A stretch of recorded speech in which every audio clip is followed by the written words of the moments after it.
Pai Celestial, se aqui nossos corações rejubilam, Pai, se aqui nossos corações se alegram, como será naquele dia? Como será, Pai, quando nós nos encontrarmos do outro lado e saber que tudo passou e que agora nunca mais problemas, nunca mais lutas, nunca mais dificuldades, mas eternamente contigo, Pai. Que dia glorioso será aquele, Pai, e nós estamos caminhando para esse momento. Ó Deus, te agradecemos por ter nos chamado para esse propósito, e agora, Pai, se aproximamos de Ti para nos alimentar do pão da vida, e pedimos, Senhor, que o Senhor possa repartir o pão de acordo com a necessidade de cada um, no nome de Jesus. Amém, Senhor. Amém. Aleluias. Aleluias. Boa noite, irmãos. Que Deus continue abençoando a todos. Que atmosfera gloriosa, né? Só Ele pode trazer uma atmosfera tão boa como essa.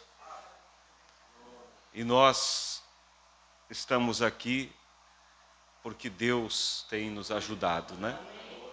Mais um mês, mais uma ceia, mais um marco de vitória. Que Deus abençoe a todos vocês. É um privilégio, um prazer poder estar aqui mais uma vez com vocês. Amém? Vamos abrir nossas Bíblias, irmãos. Eu tinha um outro assunto para me falar, mas me veio ao coração falar sobre a certeza da vitória. Amém? O mesmo tema que falamos hoje ali em Barra Funda, né? Mas a palavra de Deus, ela não envelhece.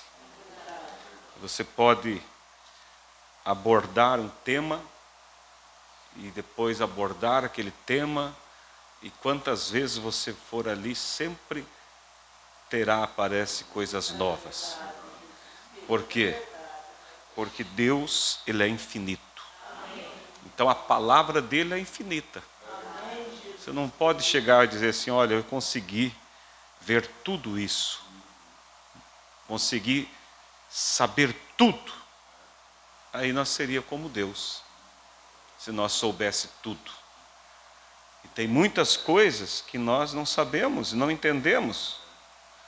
Mas, como disse o profeta, se nós entendêssemos tudo, não precisaríamos de fé. Porque fé é para crer naquilo que nós não compreendemos. Amém? Filipenses capítulo 1. Vamos ler do verso 3 até o versículo 6. Aleluias. Deus maravilhoso, né? Filipenses capítulo 1, do versículo 3 ao 6. Diz assim: dou graças ao meu Deus todas as vezes que me lembro de vós, fazendo sempre com alegria oração por vós em todas as minhas súplicas, pela vossa cooperação no Evangelho, desde o primeiro dia até agora. Olha agora, tendo por certo isto mesmo, que aquele que em vós começou a boa obra, a aperfeiçoará até o dia de Jesus Cristo. Amém? Vamos ler junto o verso 6. Tendo por certo isto mesmo, que aquele que em vós começou a boa obra, a aperfeiçoará até o dia de Jesus Cristo. Pode se assentar, irmãos.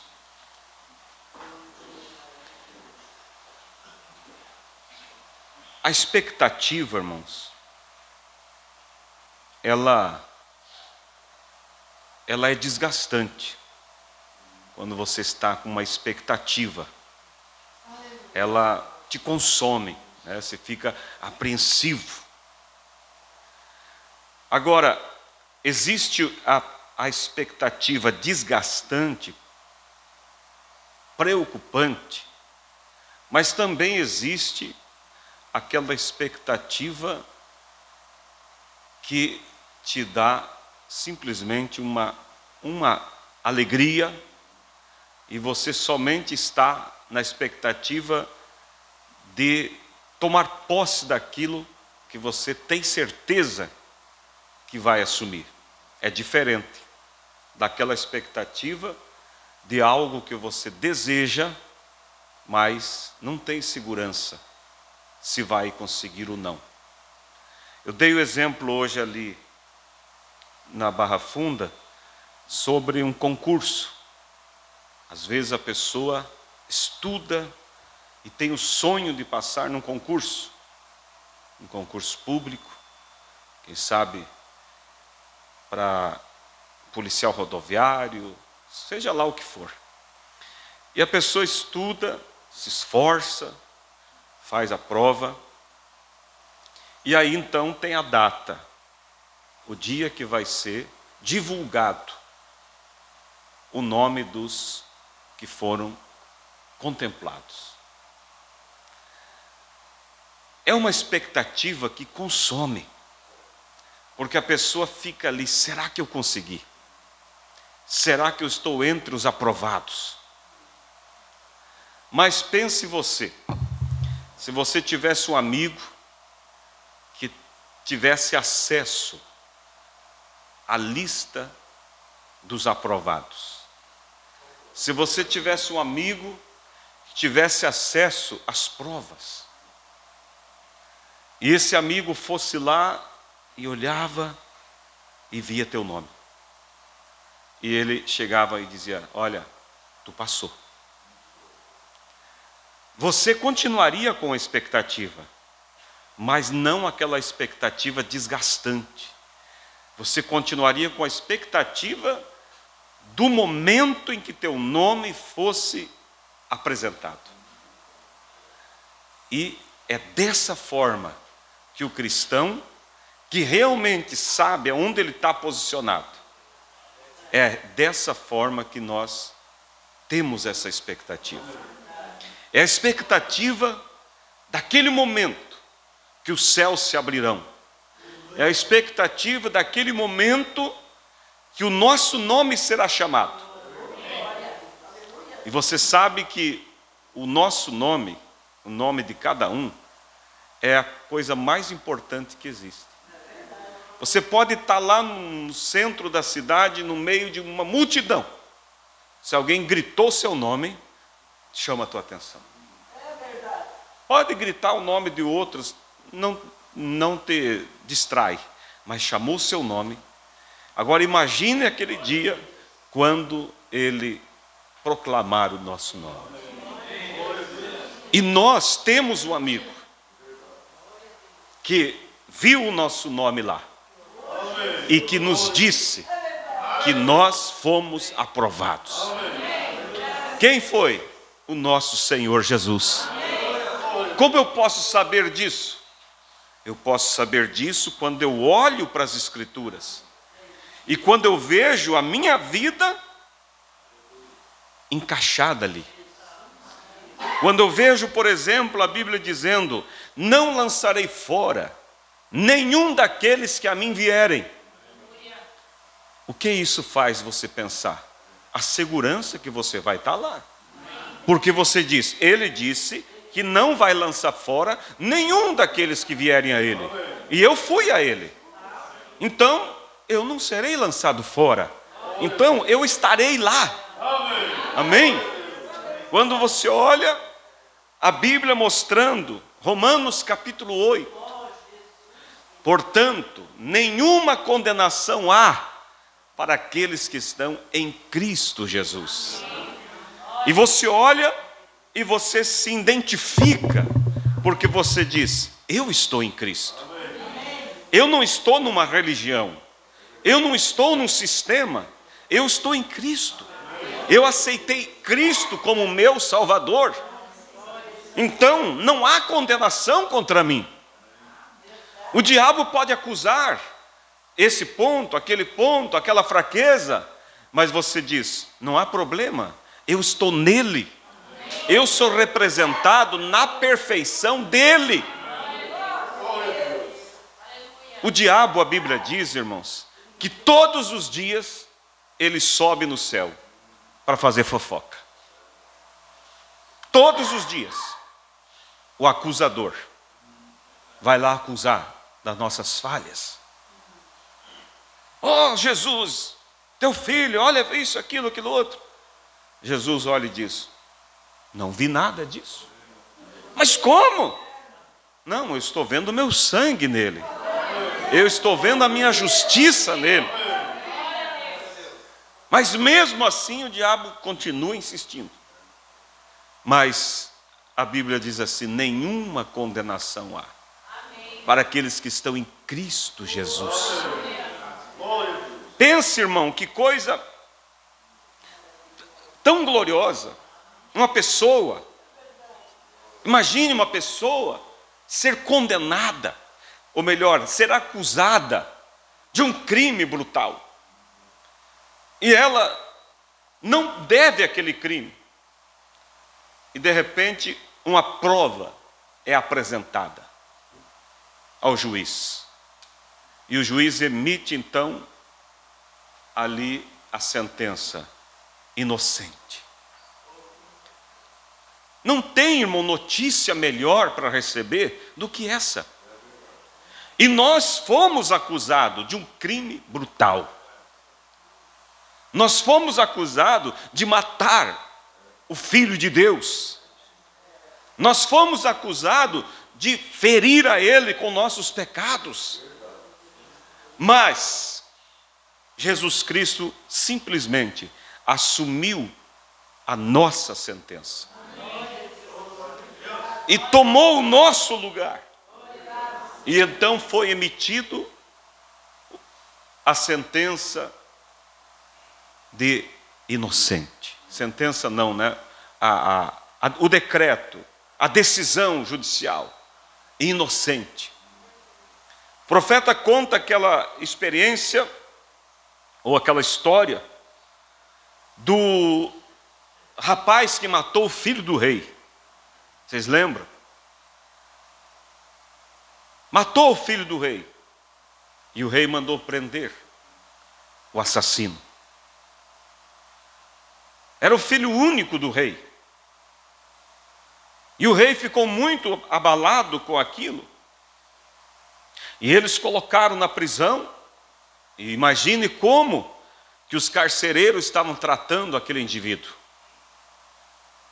Olhando e dizendo: você matou o filho do nosso rei. E um dia, aquele rei estava ali no seu trono, e lembrando do seu filho, com saudade do filho, ele começou a pensar: por que esse moço matou meu filho? O que é que meu filho fez para que ele tivesse tanta maldade contra ele? E ele então decidiu ir até o cárcere. E ele, chegando ali diante daquela cela, estava aquele moço acorrentado como um animal no fundo da cela, com seus olhos cheios de pus, seus lábios rachados, porque eles estavam matando ele de sede, de fome. Aquele miserável ali. E o rei chegou e olhou para o assassino de seu filho e disse: moço, o que meu filho fez de mal para você, para que você o matasse? Aquele moço recobrou forças e disse: majestade, seu filho não fez nada contra mim. Mas então por que você o matou? Ele disse: eu o matei porque eu tinha ciúme dele. Eu tinha ciúme dele ser o seu filho.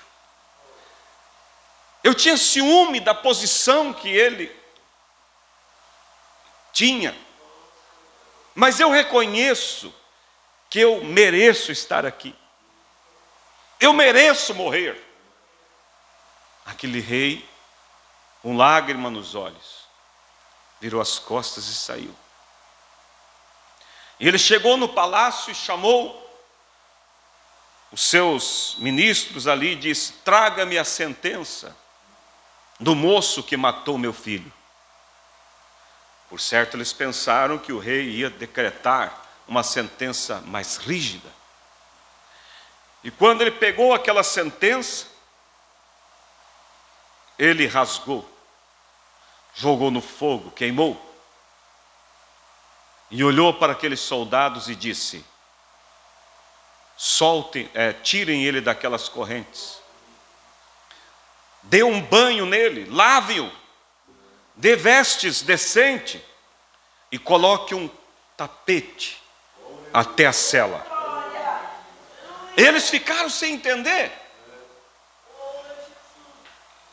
E quando chegaram e disseram: moço, levanta.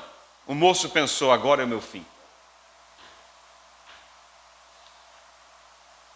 O rei mandou que você tome um banho.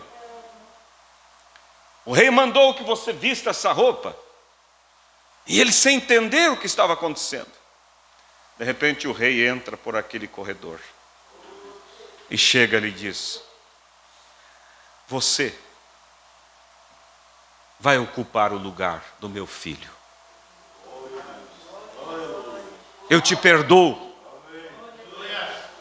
Eu perdoo você. Venha morar comigo.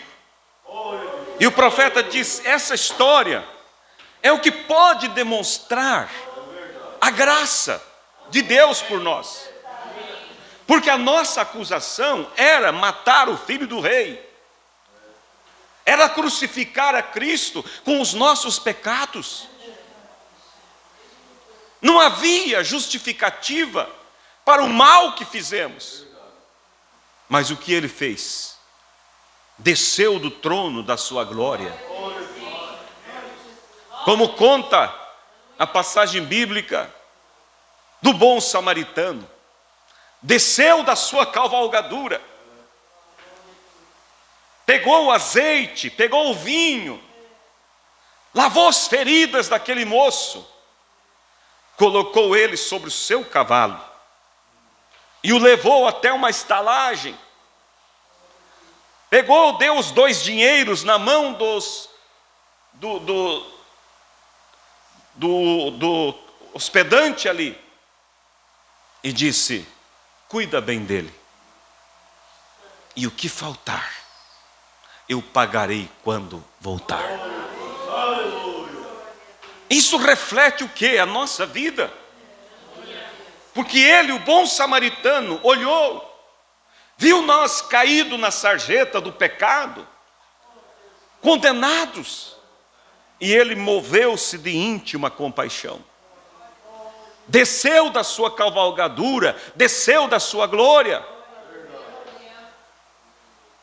E colocou o vinho. O que é o vinho? O estímulo da revelação. Porque o que nos estimula a vir à casa de Deus? O que nos dá ânimo de sair e vir para estar aqui? É o vinho da revelação. É você saber realmente o que você está fazendo, saber realmente quem você é em Cristo Jesus. E passou o azeite que aponta para o Espírito Santo. colocou sobre a sua cavalgadura, levou até a estalagem. O que é a estalagem? É a igreja. Deu os 2 dinheiro ao hospedeiro. Quem é esse hospedeiro? Representa o pastor.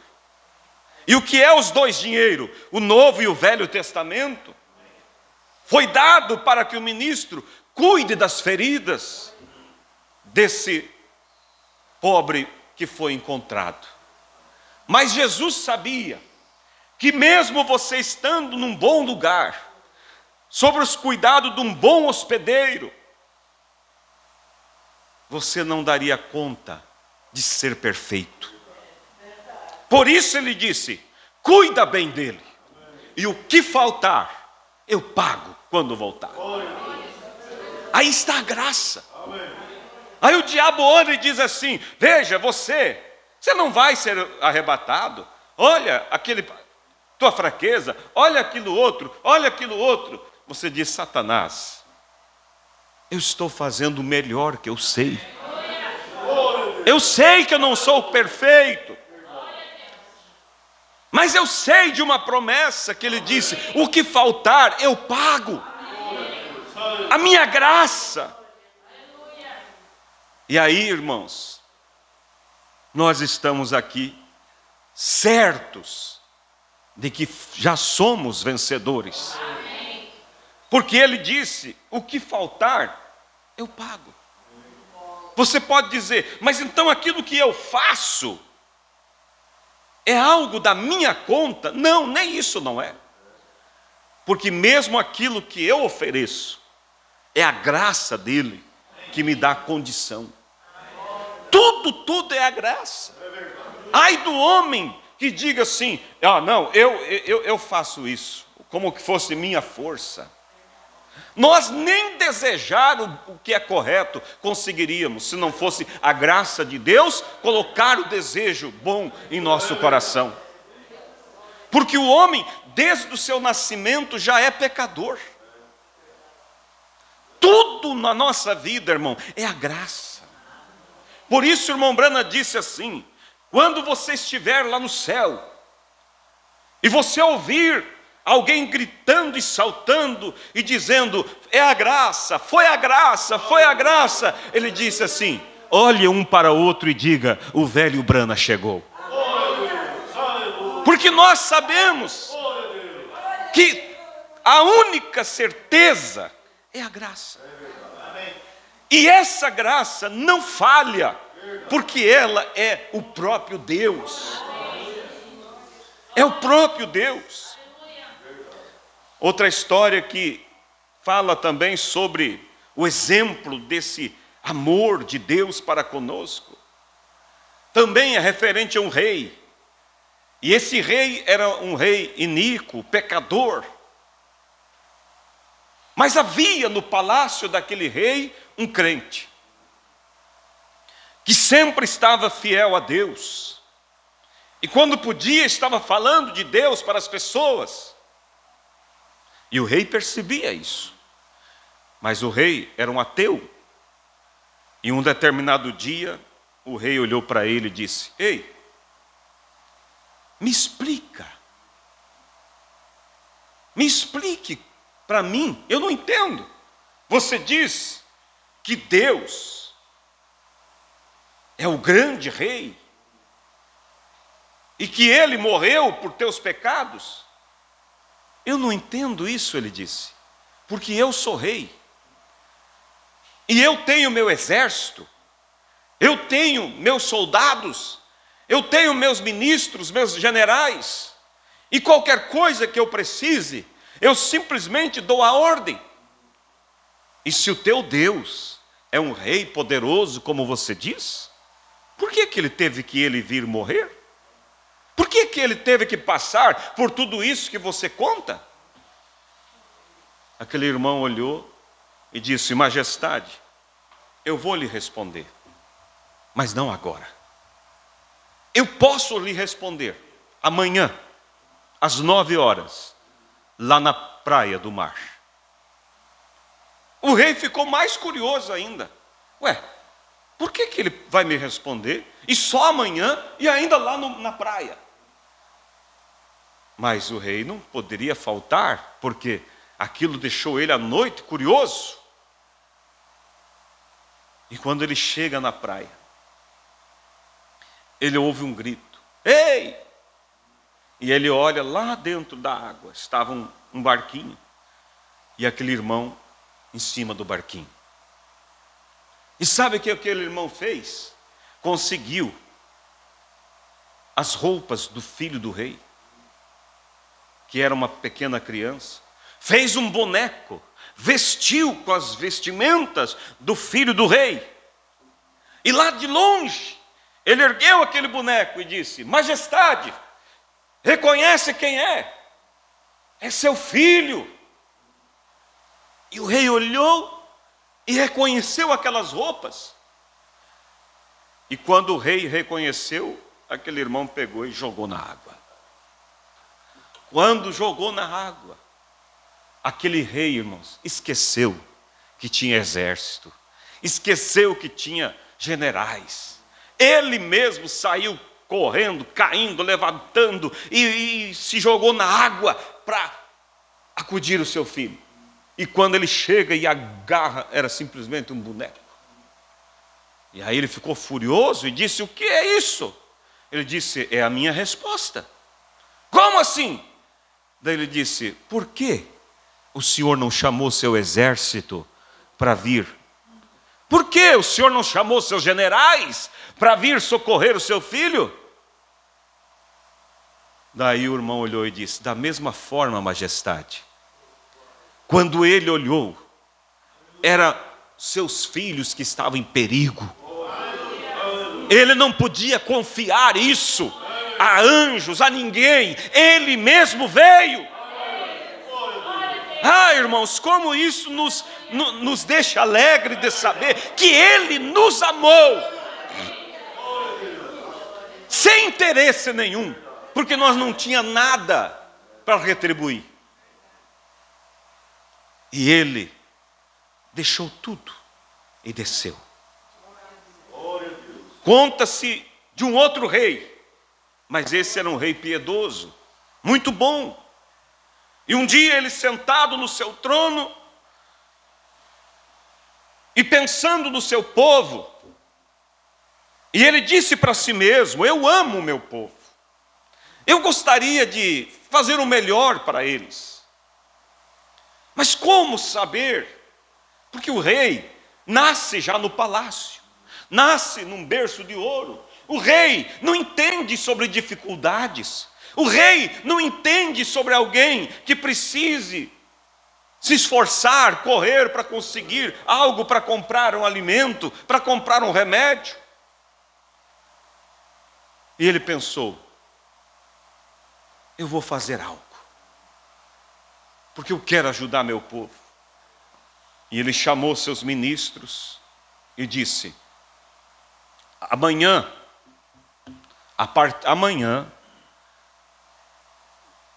por um determinado tempo, vocês não me verão mais nesse trono. Aí eles disseram: majestade, para onde se vai? Irás para uma terra distante? Ele disse: não, eu vou estar com o meu povo. Eu vou cortar lenha com o lenhador. Eu vou fazer tijolos com o oleiro. Eu vou lavrar com o lavrador. Porque eu quero sentir as necessidades, as dores, os sofrimentos, para que eu possa saber como ajudá-los. E a história diz que no outro dia, ele tirou suas vestes reais, vestiu uma roupa comum como qualquer homem, colocou aquelas vestes reais sobre o trono e desapareceu entre a multidão. Irmãos, foi exatamente isso que Deus fez. Se despiu da sua glória, se vestiu com a veste comum de um homem como qualquer outro. Se submeteu, irmãos, a tentações como qualquer ser humano. Passou fome, passou dores. Por isso, irmão, eu quero dizer, irmã, irmão, não tenha, vamos dizer, não se acanhe de chegar diante dele. Você vai chegar diante de alguém que conhece teus sentimentos. Você vai chegar diante de alguém, seja lá o que for, que você for falar com ele, ele vai dizer: sim, minha filha, eu entendo. Eu passei por isso. O profeta diz assim, irmãos, que se algum tipo de tentação Jesus não passasse, nessa o diabo nos venceria. Mas a Bíblia diz: em tudo ele foi tentado, mas em nada ele pecou. Por isso, quando você chega diante de Deus, você não chega diante de um estranho. As pessoas, irmãos, vão diante de um senador, de um governador, buscar, falar de suas necessidades. Eles não entendem. Eles nunca precisaram entrar num ônibus coletivo. Eles nunca precisaram levantar de madrugada.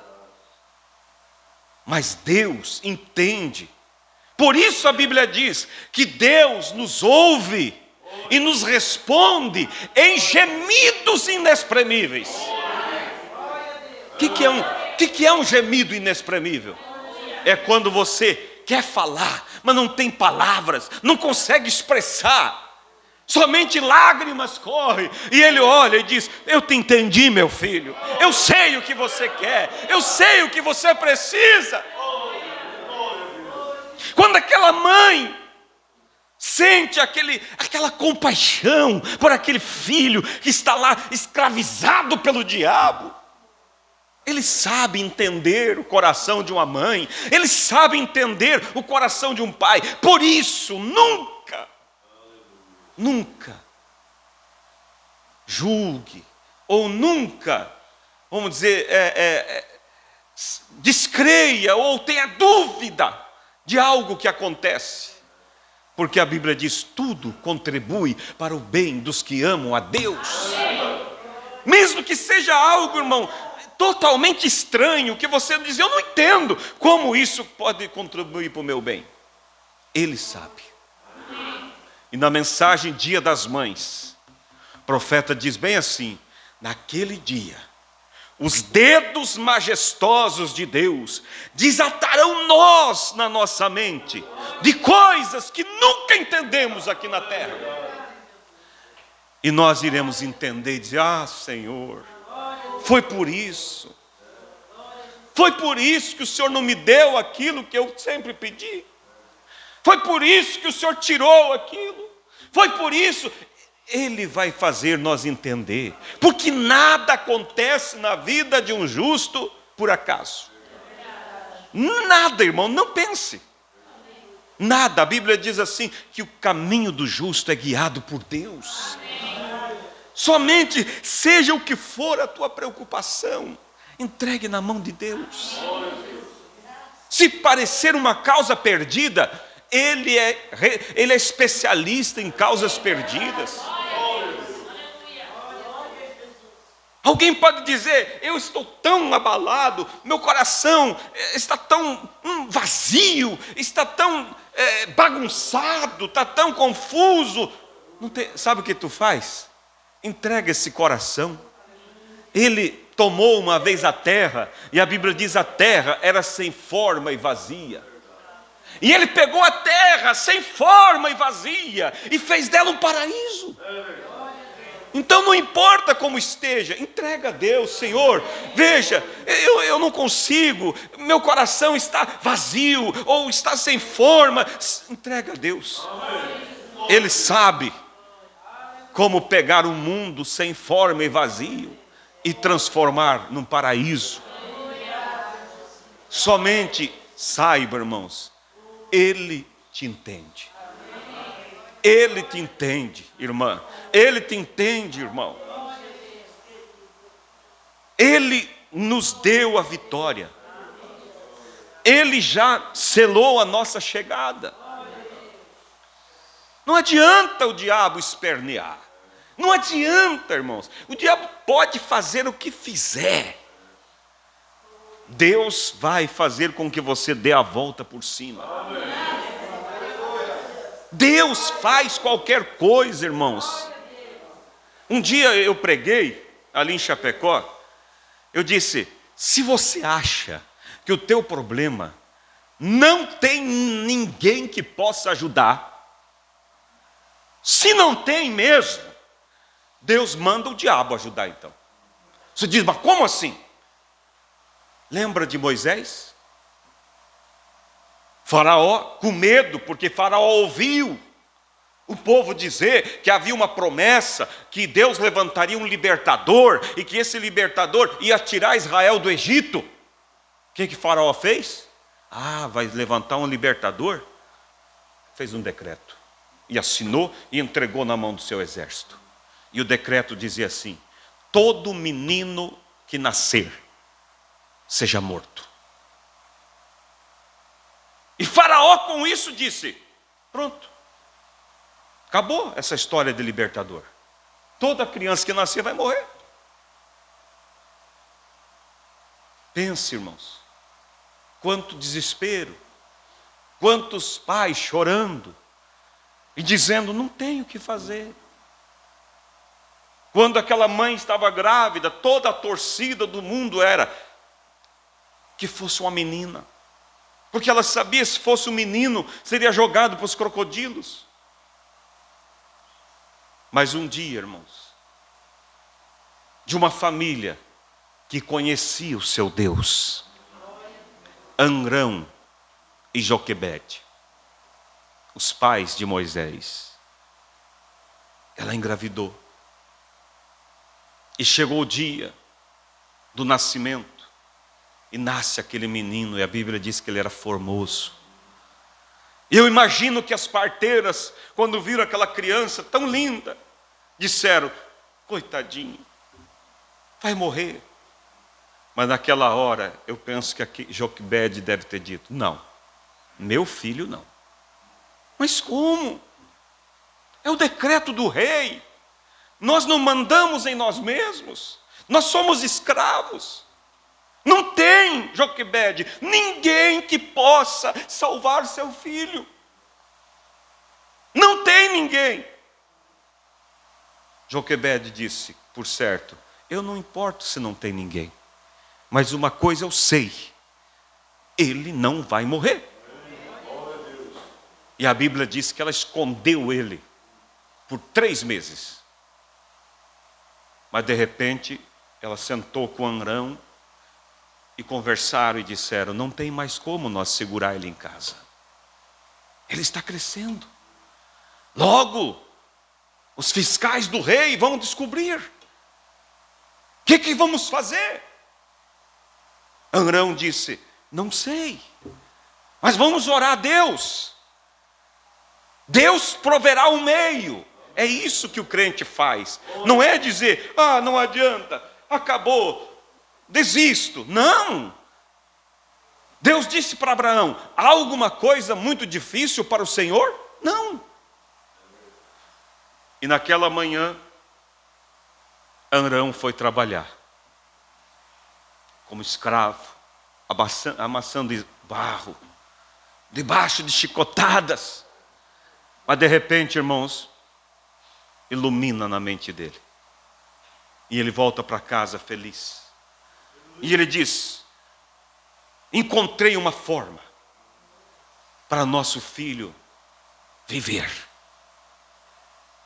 Joquebede disse: como? O que vamos fazer? Ele disse: vamos fazer um bercinho, e vamos colocar ele dentro, e vamos soltar no rio Nilo. Irmãos, naquela hora ela disse: por certo, Joquebede, Amrão, o que é isso que tu está falando? O rio Nilo, cheio de crocodilos, aonde o rei joga as crianças. Amrão, você é mais cruel do que o próprio rei. Mas ele, profeta, diz na mensagem Moisés, ensinamento sobre Moisés, ele diz que Amrão disse assim: calma. Ele disse: se nós segurar ele, nós vamos perder. Mas se nós soltar, Deus o terá. E aí o profeta vem e diz, a Bíblia diz, se você tentar se salvar, perder-se-á. Mas se você perder, ganhar-se-á a vida. Mas o problema é que às vezes nós não queremos soltar aquilo. A gente já tentou de todos os jeitos, e cada vez que tenta, pior fica, mas não quer soltar. Não quer confiar em Deus. Parece que se eu não tiver a minha mão ali, não vai sair bem. Você já fez tudo o que é para fazer? Deixa na mão de Deus. E Joquebede entendeu. E então fizeram aquele bercinho de juncos.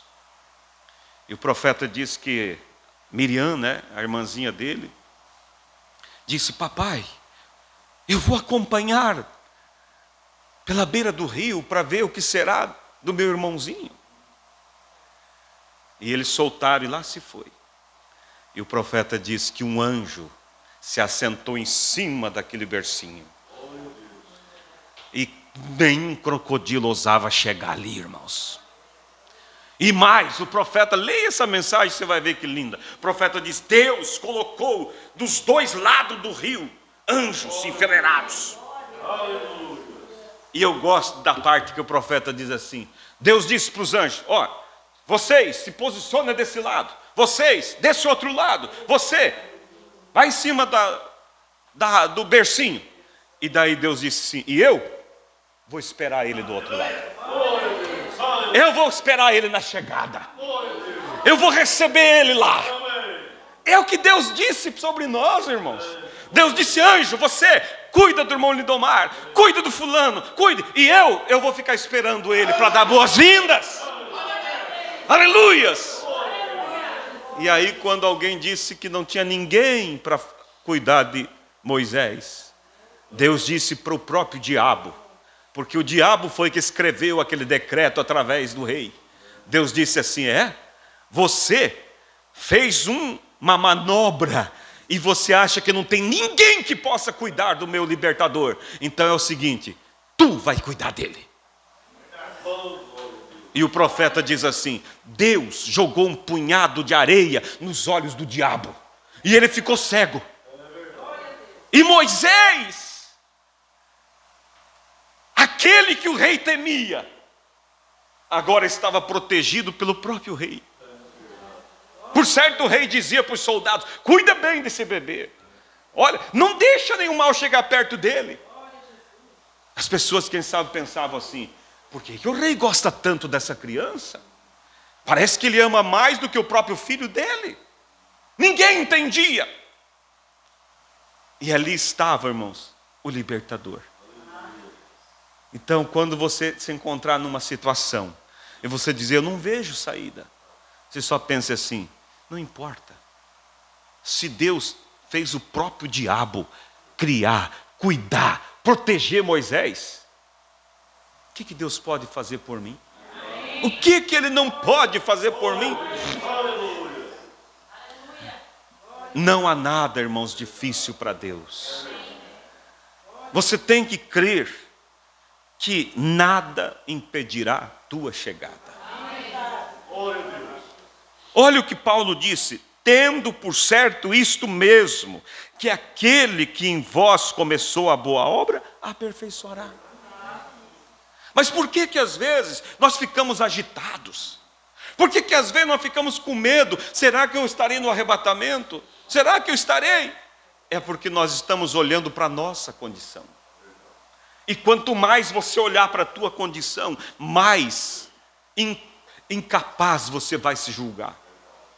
Mas lembre que ele não disse assim, que se vocês forem capazes, vocês terão a obra consumada. Não, ele disse, aquele que em vós começou, aperfeiçoará. E quem começou essa obra? Foi Cristo.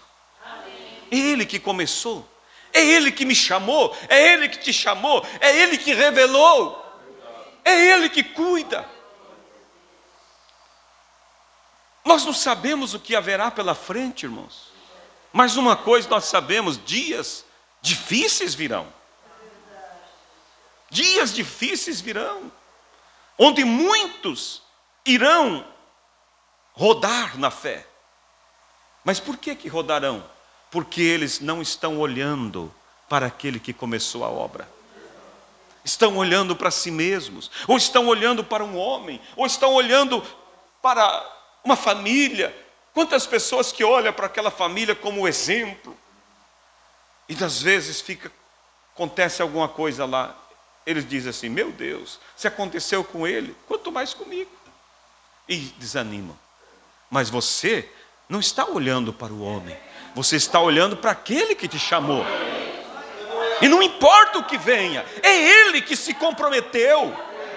É Ele que disse, irmãos, que nós estaríamos ali. O que tem que ser feito para nós chegar lá, eu não sei, mas Ele fará. O que tinha que ser feito para Moisés se manter vivo, Arão, Joquebede, Miriam, ninguém sabia, mas Deus sabia como fazer. Deus sabe. Às vezes você preocupa, minha filha está crescendo, e ela vai estudar, e ela vai estar entre aqueles povo ímpio, o que será dela? Simplesmente faça isso, ensine o melhor, e entregue nas mãos de Deus, e Deus cuidará. Como a Bíblia diz, ensina o caminho do Senhor, ensina o caminho que deva andar, e quando for mais velho não se desviará dele. Pode até ter uma queda, mas o caminho está lá dentro. E você olha e diz: Satanás, você não ganhou. Você pode ter ganhado uma batalha, mas a guerra nunca você ganhará, porque a guerra já foi ganha por Cristo Jesus. Nem que seja na última volta da vida, Deus trará meu filho, Deus trará aquela pessoa. É assim que Deus quer que nós confie. Então aquele que em vós começou a boa obra, quando, irmãos, Elias estava ali com Eliseu, e lembra que Eliseu, o profeta diz, tipifica a igreja, e Elias tipifica Deus. É um tipo, né? E Elias, o tipo da igreja, queria algo. O Eliseu, o tipo da igreja, queria algo de Elias. Assim como nós queremos algo de Deus. E o que nós queremos? Fé de arrebatamento. O que nós queremos? Perfeição. O que nós queremos? Um corpo transformado. Aí Elias disse assim: peça o que você quiser. Eliseu disse: eu quero a porção dobrada do teu espírito. Eliseu disse assim: se tu ver eu ser tomado de ti, isso se cumprirá na tua vida. Havia, irmãos, um se. Havia uma condição. Tu quer a porção dobrada do meu espírito? Então tu precisa ver eu ser tomado. Ou seja, em outras palavras, você tem que ficar olhando para mim. Irmãos, a partir daquela hora, Eliseu não tirava os olhos mais de Elias. A Bíblia não diz quanto tempo demorou para Elias ser levado, mas seja quanto tempo foi, Eliseu estava só olhando para ele. Elias ia para um lado, Eliseu ia atrás. Elias ia para o outro, Eliseu ia atrás. Alguém podia dizer: ei, Eliseu, olha aqui o que eu encontrei. Não, não posso, eu estou olhando para Elias. Não, mas é rapidinho. Não posso. Quem sabe enquanto eu olho, ele vai. Eu não posso perder. É a mesma coisa hoje, irmãos. Quer a perfeição, quer o arrebatamento, não tire os olhos de Deus, não tire os olhos da palavra, não tire os olhos da promessa. Fica olhando sempre para Ele. Aconteça o que acontecer, mantenha olhando para Ele. Foi Ele que disse: eu aperfeiçoarei a obra que eu comecei. Nada possa tirar nossos olhos de Cristo, irmãos. Vamos nos colocar de pé. Que Deus nos ajude, irmãos. Que nossos olhos possam estar fixados sempre em Jesus, sempre na promessa. Não olhe para a dificuldade, não olhe para essa fraqueza, olhe para a promessa. Joquebede, mãe de Moisés, se ela olhasse, irmão, para os testemunhos maus, ela diria: o filho da vizinha morreu, o filho da outra vizinha morreu, o filho da outra morreu, todo mundo, não tem ninguém que se salvou. Quantas pessoas que olham assim, irmãos, e dizem assim: se não conseguiram, eu também não vou conseguir. É que o diabo, ele é especialista em mostrar barcos que afundam. Mas saiba, há barcos que têm viajado, que cortam as águas, cortam as ondas. E você olhe para esses, se inspira nesses. E saiba, irmãos, que Deus começou essa obra na minha vida, na sua vida. E Ele cuidará de cada detalhe. Tudo que precisa, irmãos, Deus tem já determinado. Somente continue caminhando. Continue caminhando. Vai caminhando.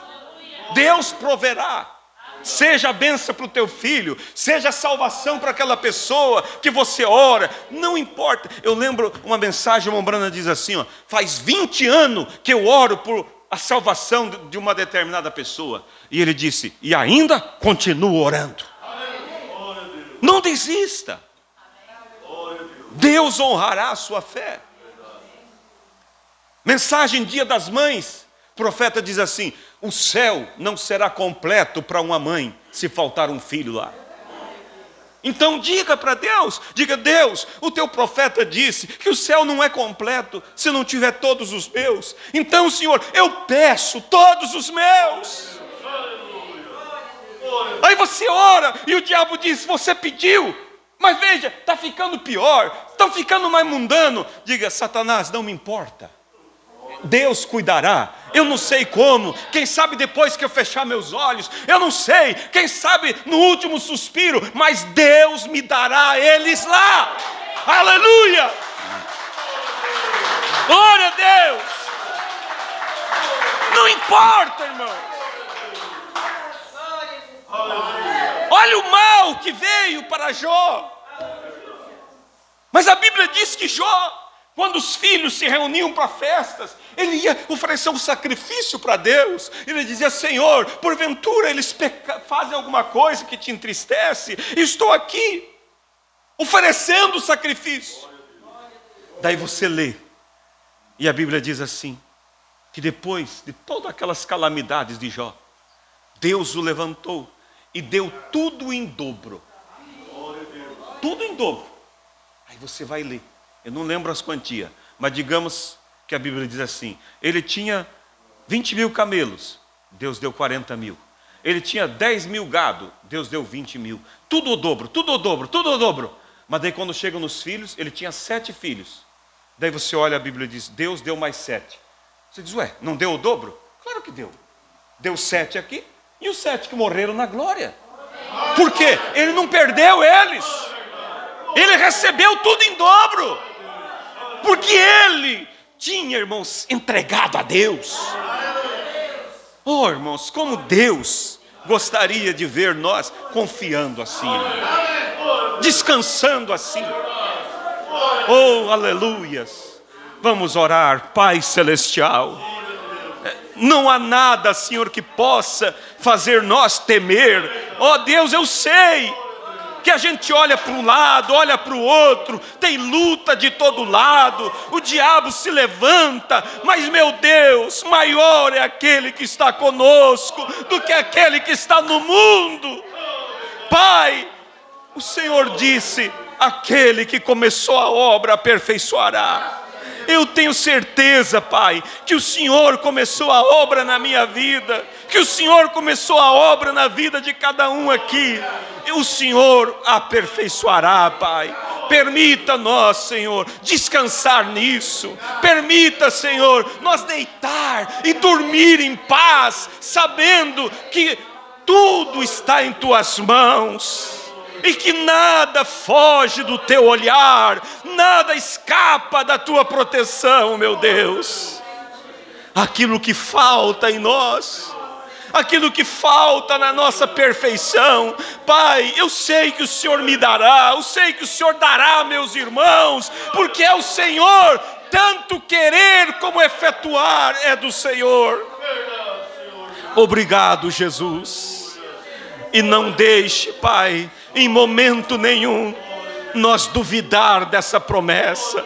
Não deixa, Pai, em momento algum, nós duvidar, mas que a nossa fé somente olhe para Ti, somente olhe para Tuas promessas, ó Pai. E brevemente, Senhor, nós seremos recebidos do outro lado. E o Senhor disse: e eu secarei de vossos olhos toda lágrima, e direi: não chores mais. Que dia será esse, Pai? Está tão perto. Muito obrigado, Senhor. Confirma, Pai, reaviva a fé de cada um de nós. Permita, Pai, que nós saia pela rua de cabeça erguida, corajosos, confiantes, destemidos. Permita isso para todos nós. Nos ajude, Pai, em nome do Senhor Jesus Cristo. Amém, Senhor.